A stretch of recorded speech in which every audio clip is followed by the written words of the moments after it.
All right, everybody. Thank you all for joining. We're going to get the ball rolling. Just wanted to wait about a minute for everyone to get into today's webinar room. But we'll get started now. A lot of people have joined. Some will probably join a little bit late. If you need to jump out early, you'll be able to view a recording of the webinar after the fact if you need to catch up on a few things if you can't catch it all. So again, thank you all for joining.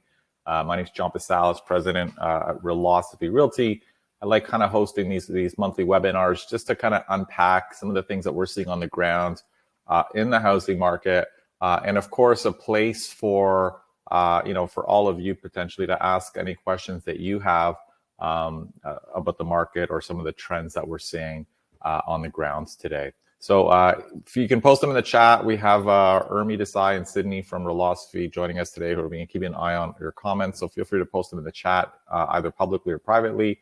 And we'll look at those as we go through today's session. So the agenda for today, just going to kind of go over through a market update on houses and condominiums. We're going to talk about some of the trends we're seeing, sort of these early signs of a slowdown in the housing market. I'm going to kind of talk a little bit about those. We're going to have Mei Chan from our brokerage who's going to be joining us and talk about some of the on-the-ground insights she's seeing. Talk about the suburban housing market.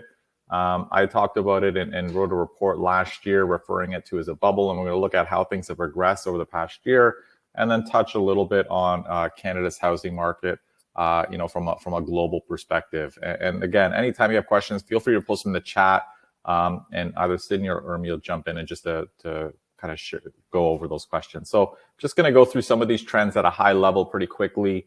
This is the market for low-rise home sales, so semis, detached, and row houses. You can kind of see 2022 in red. Sales are below last year, but well above 2019, 2020. So sales are still quite strong, but new listings are also quite strong. And this is really helping bring a little bit more balance in what, we talk about this slight slowdown, is that listings are quite strong, and we've seen a really, really big surge in new listings. But having said that, our starting point in terms of the number of homes that were available for sale at the end of the year was really low, 2,500 listings, versus closer to 5,000 in a normal year. So inventory in terms of the number of active listings was still quite low in February. And when we look at the balance between supply and demand, which is the months of inventory, we're still under a month of inventory, which is a very, very tight seller's market. We would need to see inventory levels reach up well over 2 months of inventory, or closer to 3 months, for things to really calm down a lot. So it's still a tight market, even though we're seeing some early signs of slowing down. Now, this is the percentage of homes that sold for over asking. Huge increase. I think it's like 88% of homes sold for over asking. Far more preemptive offers being accepted, or bully offers, which you're going to talk about, which some agents think that that's a sign that the market's heating up, but it's actually can be an indication of things slowing down a little bit, or the first signs of that. And average prices, again, have really, really exploded over the past year. When we look at average prices, since August, really, have gone from 1.3 to just under 1.7 million. So it's an unbelievable rate of appreciation. And again, I'm hoping we're going to start to see that plateau over the next few months or so. Just moving on to the condo market quickly. Similar trends. Sales are below last year, but well above previous years. The difference with the condo market is new listings are actually well above last year, or not well above, but a little bit above, and well above 2019 and 2020, but inventory still pretty tight. Not as tight as the low-rise market, but still, not a ton of inventory. And similarly, the months of inventory, which compares both the supply and sales, is under 1 month, and it's a competitive market. And then the same types of trends we've seen, the units selling for over asking has accelerated again for condominiums, over 80%. And again, for a lot of people who see this chart and they assume, well, that's just because agents price low. That's not the case. There's entire stretches here where, only a quarter of condos were selling for over asking. And, it didn't matter if agents priced it low. If the market's not frenzied and competitive, you can't just price low and expect a bidding war. So this is really a product of the fact that demand is really still quite strong. And we're starting to see a higher number of people moving to the condo market for affordability reasons. And similarly, average prices for condominiums have also accelerated last month. So the market's still quite hot. Now, kind of moving to sort of these early signs of a slowdown that maybe some people have been reading about. I've kind of been chatting a little bit about on Twitter. The first signs are usually not in the data. We don't see prices fall in those types of dynamics. That happens way later. The earliest signs that we see on the ground are fewer showings for listings and fewer offers on offer nights, right? So a home that maybe would have normally or a month ago would have received 50, 60, 70 showings is getting 30 showings. A home that we would have expected get 15 offers, because that's what they were getting over the past 4 months, only gets 6 offers, right? And that doesn't sound like a slowdown, but it is a slowdown, because there are, of course, the homes that were getting only 3 or 4 or 5 offers, a month ago are only getting 1 offer today, or no offers, right? And when we look at the percentage of homes that have been priced low, and that's what a lot of agents have been doing, pricing low, expecting to sell for over asking. Most of the time that has been successful in the GTA over the past little while. So I'd say the vast majority of homes that priced like that did sell for over asking. Only 5% of the homes, about a month ago or so were failing. So what happens when that process fails, if you've priced it low expecting to get this crazy price and it doesn't work, well, as a seller, you have to increase your price, because you got to list now for what you actually want, not these artificially low prices to get a bidding war. And we're seeing more offer nights fail over the past maybe 2-3 weeks because there are just not as many buyers out there gravitating to the nicest homes. So if you're bidding on the nicest homes, those are still getting tons of offers. And I think a lot of people who are gravitating to the nicest, most beautifully staged homes hear about a slowdown and think, what the heck are you talking about? There's no slowdown. Well, yeah, I mean, the nicest homes are always going to get, tons of offers. Even in a slowing market, there's going to be those homes that get the highest number of activity. So the other trend that we're kind of starting to see, and I touched on earlier, is an increase in the number of sellers willing to take what we call preemptive or bully offers. So again, most agents and sellers are pricing low, expecting a price well above the asking price. Sometimes a buyer will come in and before the offer date and say, this is my price, take it or leave it. You have 6 or 7 or 8 hours. We call that a preemptive or bully offer. It's before the offer date. Buyers are trying to bully their way in. And a seller's decision to actually work with that offer or not depends on 2 things. Depends on the price being offered, and it depends on how many showings they have, right? So if the price is good but not amazing, and the seller has 80 showings booked, they're not going to be as desperate to work with that preemptive offer. But if the offer price is good and they only have 20 showings lined up, well, they might start thinking, okay, maybe I should work with this offer, because they don't know what their offer night's going to be. If you only have 20 showings, you're not going to get 20 offers. You're not going to get 10 offers. You might get 5 offers or 4 offers. So as showings slow down, more sellers are a little bit more willing to work with these preemptive offers. From my perspective, and we'll chat with May a little bit about this, but this is a time when, as a buyer, if you make a preemptive offer, you don't go way over ask, or way over market value, I should say. This is potentially a time to take advantage of perhaps the seller's anxiety if they're not getting the showings that they're expecting. But again, this is really only something that you're going to focus on with not the prettiest homes, the homes that may not get as much action. If you're focusing on the nicest, most well-staged ones, those sellers are not going to be anxious. So I'm going to ask May to kind of jump in, maybe chat a little. We just have a few questions, sorry, before you do that. Sure. So the first question is, are condo developers building more 2-bedroom units as townhomes are so expensive now, and demand will be for couples staying downtown?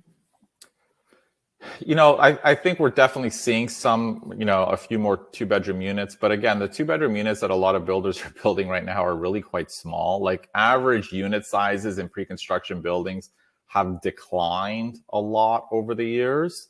And again, that's just the way builders keep prices affordable, right? Rather than prices actually falling, they just make the units smaller. So if you look at pre-construction average unit sizes, they've actually been falling significantly. And the average unit size, interestingly not, in a lot of, especially downtown buildings, like the average unit sizes are something like 650 square feet. So we're building a lot of really, really small units. And that's predominantly because most people buying pre-construction are investors. They're not generally end users, because pre-construction are actually more expensive than resale condominiums. They're, maybe 30% more expensive. So most people who want a home of their own aren't jumping in to buy pre-construction, is my experience. Great. And so the second question we will cover, and then I'll leave the other ones for a bit later, is so condos outside of the downtown core have appreciated rapidly in 2021. Are condos in the downtown core good value as a result?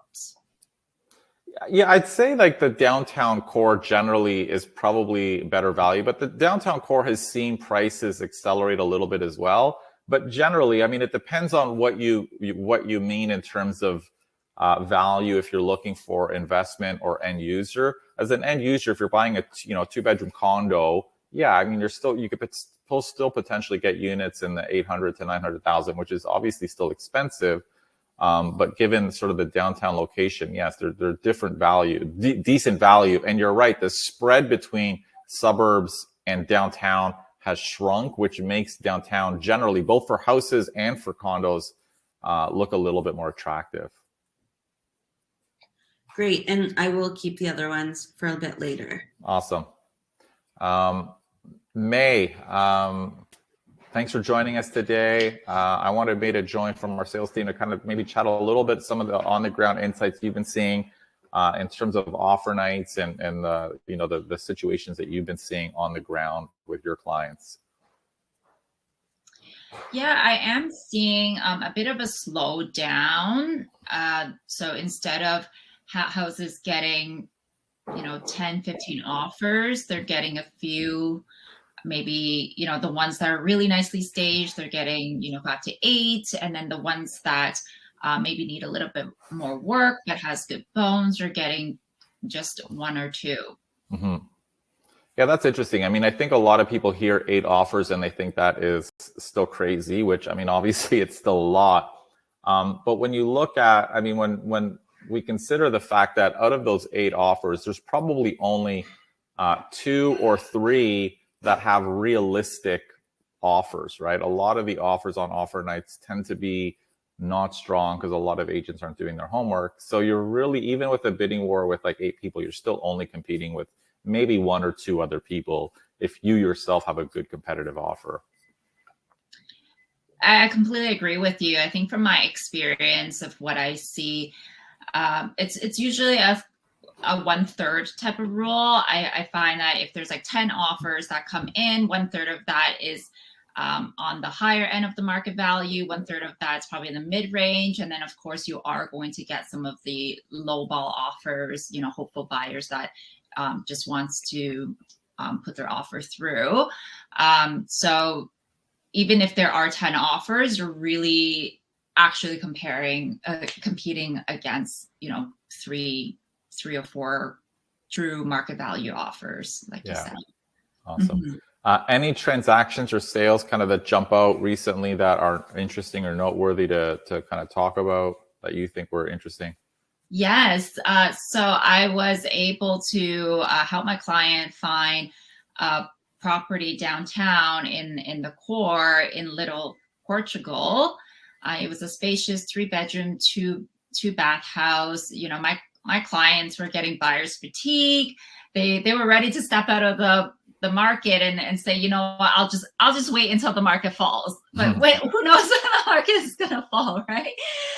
But they were really tired and exhausted from seeing.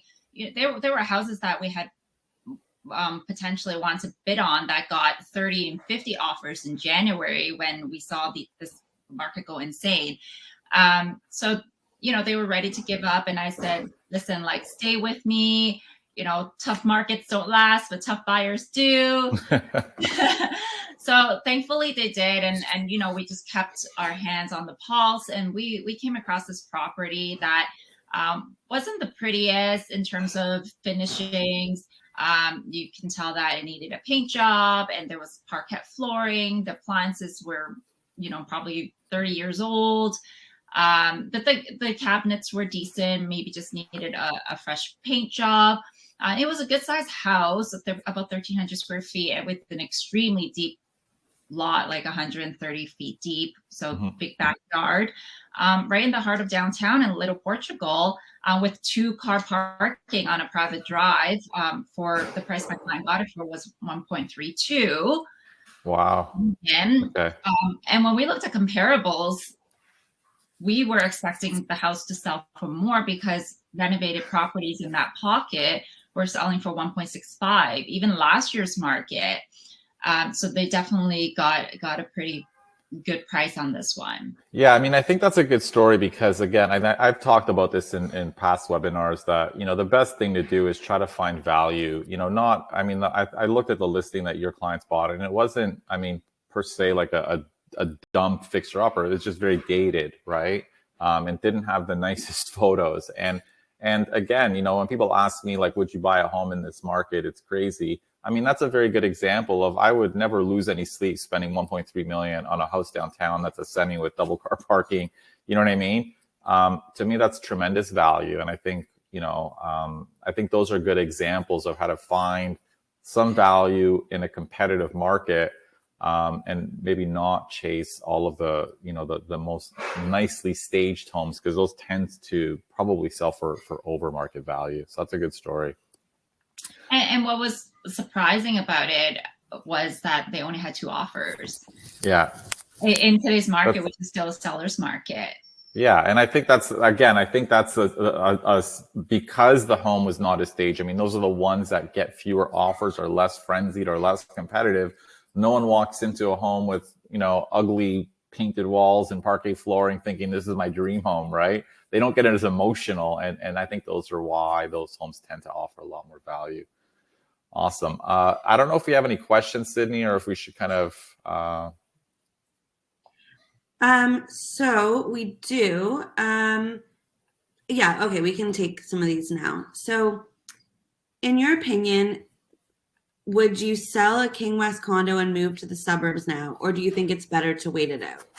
Oh man, what a hard question.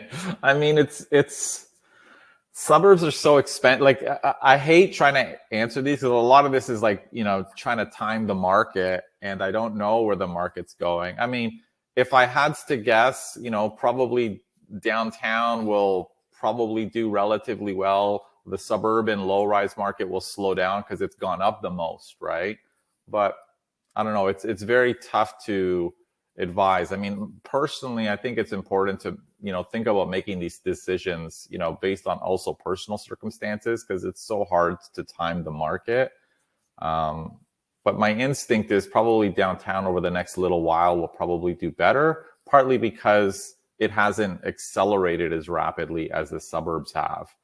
Obviously, I don't know if I can answer it directly, but it's very hard to kind of predict some of these trends. And do you think that a detached in Bloor West will keep increasing?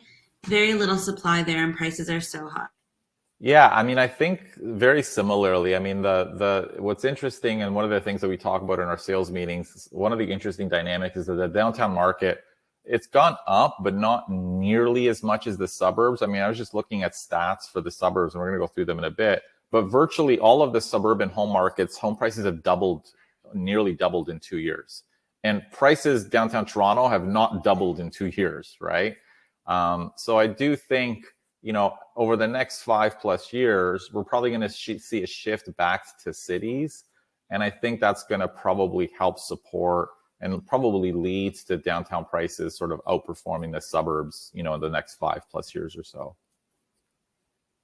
Great. And our last question for now is, why don't bank lenders or policymakers work to eliminate fake income documents from the mortgage application and approval process? Oh, that's such a hard question. I'd have to bring in a mortgage broker because, and you're right. There are a lot of, I don't know, like fraudulent applicant, but it's not even.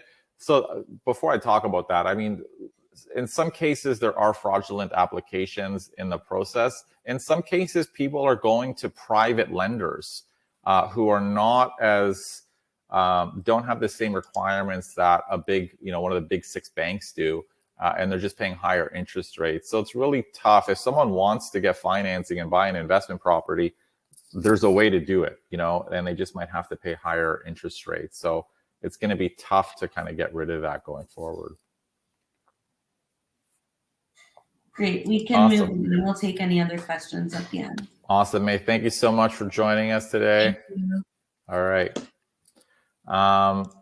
So a year ago, I wrote in my report, I talked about Toronto's suburban housing bubble because I was concerned about sort of the rapid acceleration in prices. Shortly after that, the Financial Times picked it up. I got interviewed by them about sort of the bubble in the burbs. The Wall Street Journal, I should say, actually wrote about the rapid acceleration in house prices. And then when we look at how house prices have actually changed, when I wrote this piece, this is roughly where house prices were, 1.2 million. Obviously, they had accelerated from under 1 million pre-COVID. And then since then, of course, they've accelerated to just over 1.6 million. And what was interesting at the time, just over a year ago, a lot of economists were kind of concerned about sort of the speculative frenzy in the housing market. Many had said that they expect the policymakers to tighten lending on investment properties. That never happened. What did happen is data from Bank of Canada and Terranet showed that investors actually dominated the market in 2022 and that has, 2021, and that was one of the big factors that has contributed to sort of the rapid acceleration in prices. Some in the suburban markets, but certainly a lot in condominiums as well. And when we look at sort of this rapid price growth, because policymakers didn't do anything, they just kept accelerating. I mean, this next chart shows the average prices for each municipality in the GTA in February of 2020, before COVID, to February 2022, so 2 years later. And this is what it looks like. Basically 2 years ago, out of all these municipalities, 15 of them had average prices below 1 million. Today, not a single municipality in the entire GTA has an average price below 1 million. And many of these have gone up anywhere from 50 to 120% literally in 2 years. And I think this is, obviously, we can kind of see it's very easy to destroy, housing affordability literally in 2 years. And it's going to be very hard for policymakers to bring that back. And it's going to be very difficult to sort of know where the market goes from here.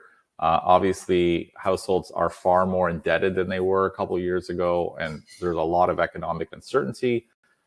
But again, I mean, at least in the suburbs, most of the suburban homes were driven, unlike 4 years ago, were probably driven primarily by end users looking for houses versus an investor-driven demand in the low-rise suburban market.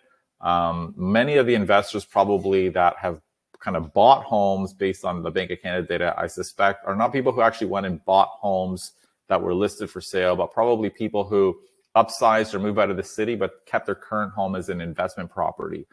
So that's not, someone who's buying, they're just holding on to their existing home. And that's probably one of the big reasons why we saw this acceleration. It's probably more people holding on to their current homes rather than going out and buying homes. So that's a little bit about the suburban market over the past couple of years. I mean, unbelievable that not one region has an average price below 1 million. I don't know if we have any questions on that before I kind of go into the next section, Sydney.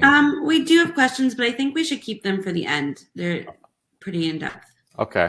I'll touch very briefly on comparing our real estate market kind of globally.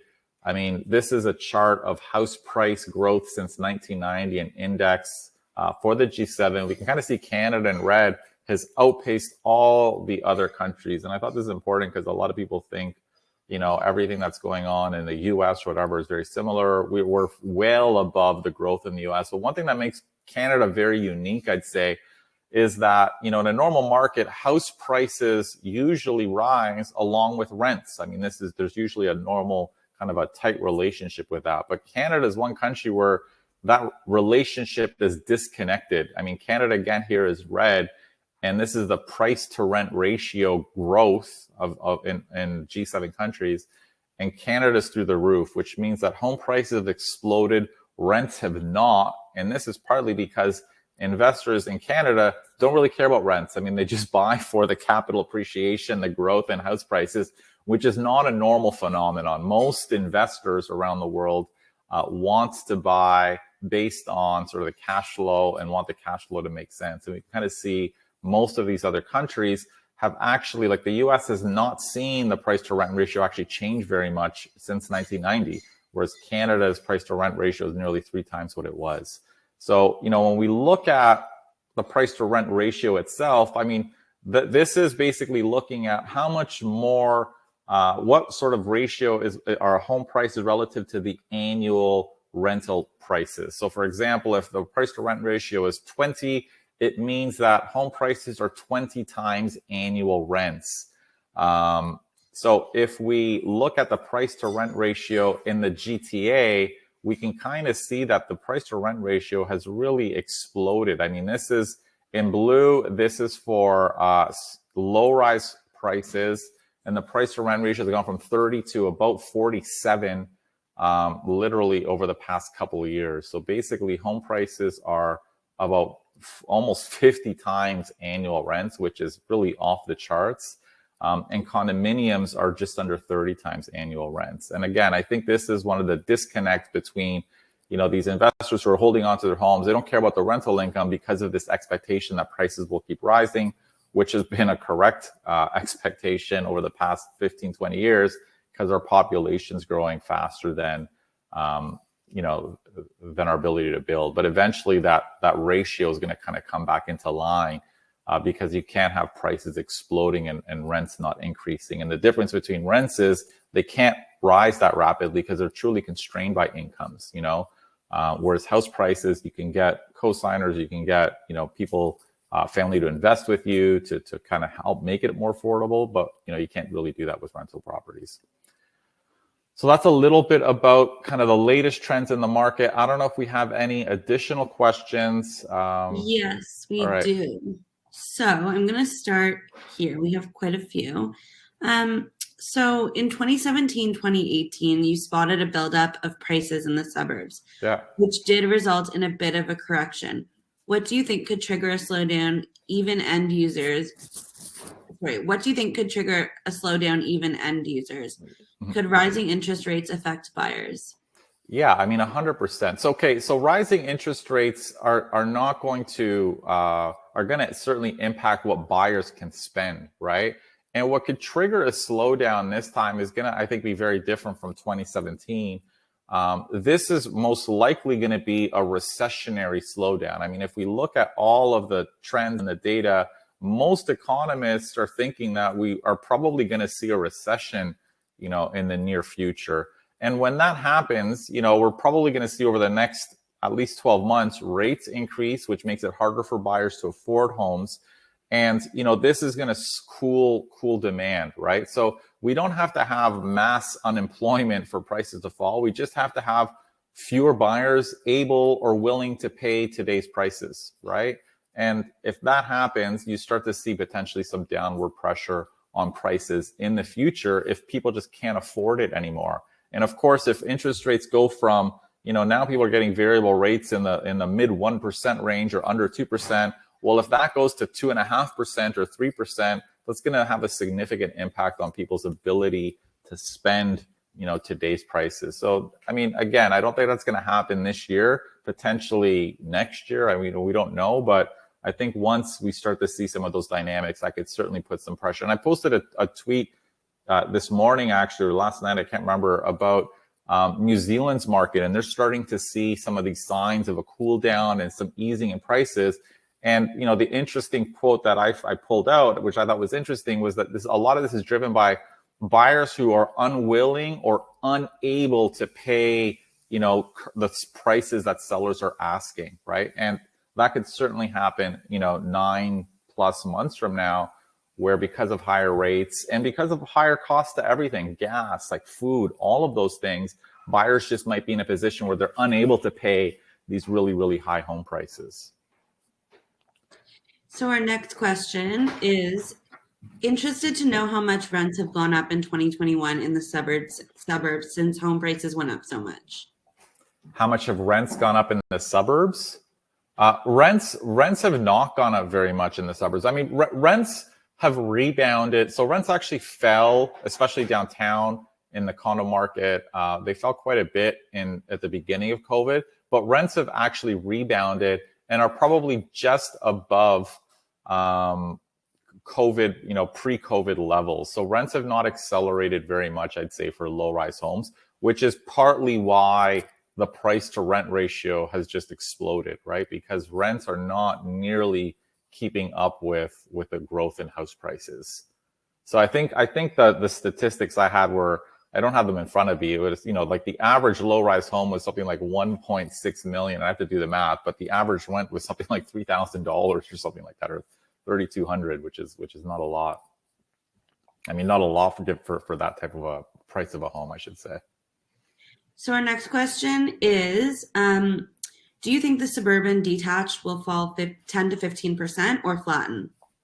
It's hard to say. I mean, I can't make these predictions. I mean, it's very possible if we see higher rates, buyers pulling back, recession fears, gas prices rising, is it possible they might ease 10%?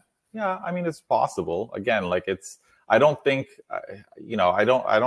buy this idea that prices will keep going up forever or stay like that forever because, there's not enough supply. I mean, even if we're not on the supply, if people can't pay those prices, you just might see a slight easing.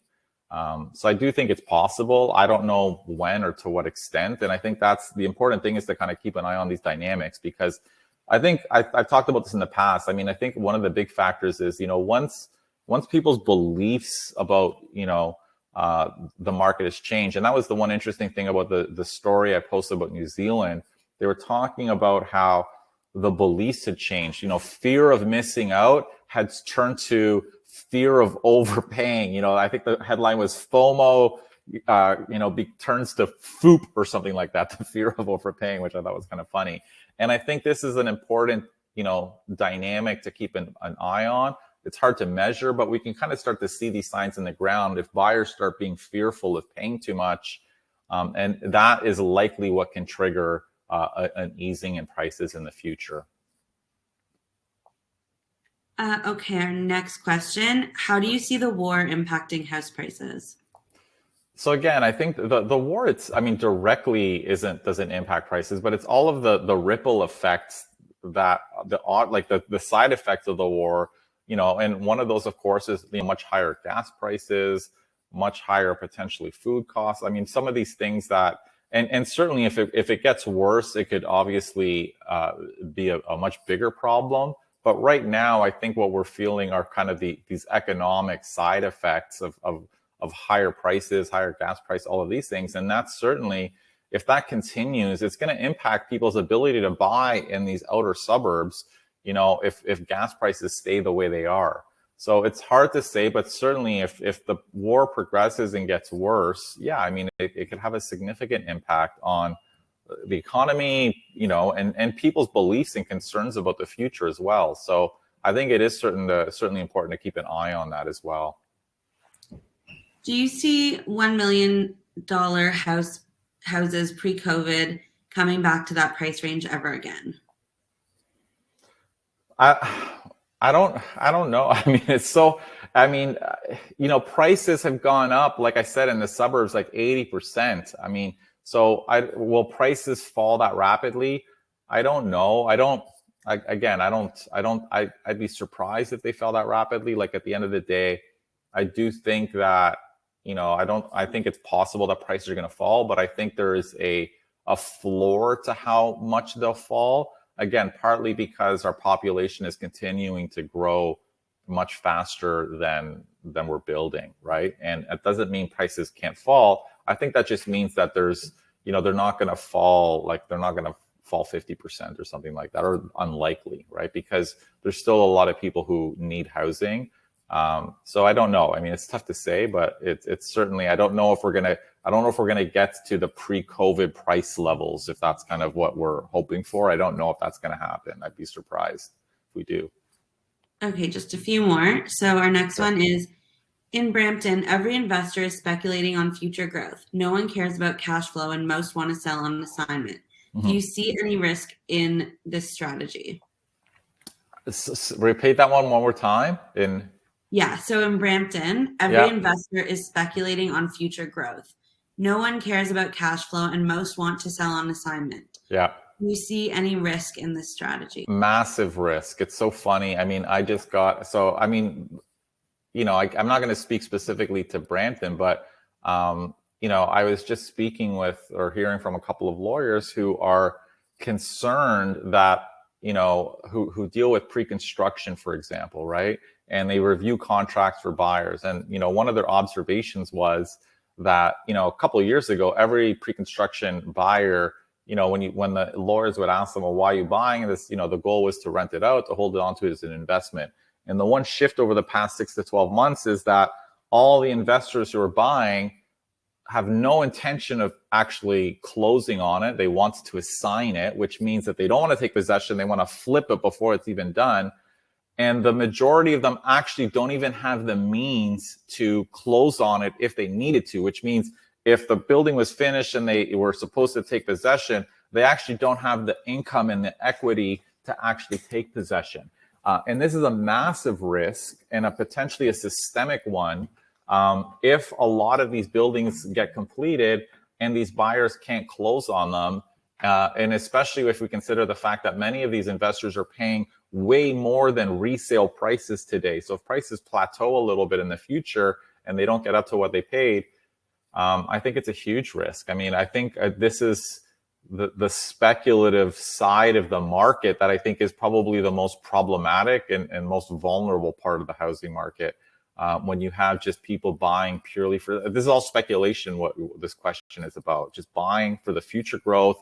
I can't even buy it and close on it. I just want to flip it in 2 or 3 years. And I think that's a huge risk. And I think a lot of investors who are doing that don't even understand what they're exposing themselves to, because when they don't realize that, in the suburbs in 2017, a lot of people bought pre-construction low-rise homes, which, you think are safer, right? But when prices fell in the suburbs, a lot of those home buyers couldn't get a mortgage for the home that they bought pre-construction because, they ended up paying 1.6 million. But when the appraisal came in, when it was done, the bank said it's only worth 1.2 now or 1.3 because prices had fallen. So they couldn't even get a mortgage to close on it because they paid much more than what the house is now worth. And that was for houses. And if you look back in that time, there was tons of families who just kind of defaulted and lost a lot of their life savings. So I think a lot of these investors don't know what they're exposing themselves to because they just see it as easy money and guaranteed money. And I think I probably wouldn't be making those investments, but that's kind of what we're seeing right now. Okay, so we have another comment. So I think policymakers can fix housing by mandating banks and lenders to only approve mortgage applications after verification of income directly from CRA. This will eliminate mortgage fraud, hence bring back affordability. What do you think about this?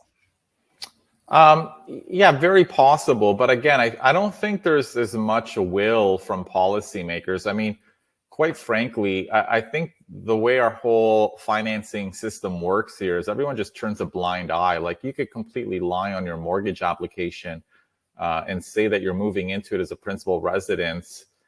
So you can buy with, whatever it is, 7-8% down and get reduced rates, and then automatically just change your mind the day after and rent it out.